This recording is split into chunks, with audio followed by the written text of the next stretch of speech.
आबा माझं काम बी मी करायला ना तुमच्या बाजूनं. तुम्ही जर पत्र द्यायला लागले पुढे काही करायला लागले ह्याला काय अर्थ आहे का? मग अरे पाहिजे पण मी तुमच्याकडूनच बोलतो. उपोषण करता कधी बोलायला बघितलं तुम्ही? अरे बाबा ऐक रे, मला एक सांगा, मी कधी उपोषण करता बोलल्याला तुम्ही बघितला का? मग मी रोज बोलतोय, आता तर घोड्या लावलेत. आता याच्यापेक्षा काय करायला? मग काय होत नाही तर मग आता काय? मग आता तुम्ही असं उलट बोलायला लागलं म्हणलं. अरे पण कोण हे येतात का? मग करा थोडस जाऊ द्या. अरे आयडिया ठेवा नाहीत ना का? मी आहे ना पक्का. अरे मी आहे तुमच्या कोण, जाऊ द्या. त्रास दिला देऊ द्या एखाद्या लेकरांना, करा सण. अरे जाऊ द्या हो, मस्तासाठी सहन करा म्हणलं ना. आता काय पाहिजे तुम्हाला?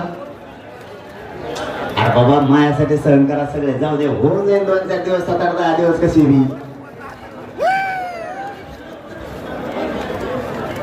कोणी वडले? हे स्वयंसेवक घेत ना तुम्ही? हा अरे मग ताई ते कोणी पण असते, ते मला इतकं आमचं नाही माहित ना. काही काही असते देवडे कोणी राजकारणी लोक घालून देतात.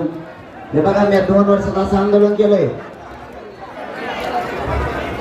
हा बघ आता शेवटचं मीडियाच्या माध्यमातून सांगतो, पत्रकारांना अख्ख्या मुंबईभर कोणीही त्रास द्यायचा नाही.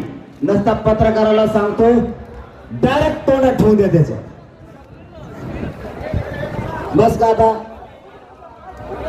मग हे आंदोलक 2 वर्षात कोणालाही त्रास देत नाही. कारण अख्ख्या मुंबईभर आंदोलकांनी मीडियावाल्याला त्रास द्यायचा नाही.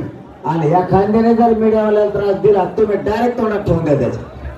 हा डायरेक्ट तोंडात ठेवून द्या त्याचं. नसता त्याचे शूटिंग घेऊन ना मला फोटो द्या.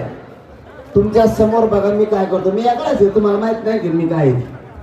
तुम्ही शूटिंग घेत त्याचा फोटो इथे कोणाला तरी टाका आणि मला दाखवू द्या.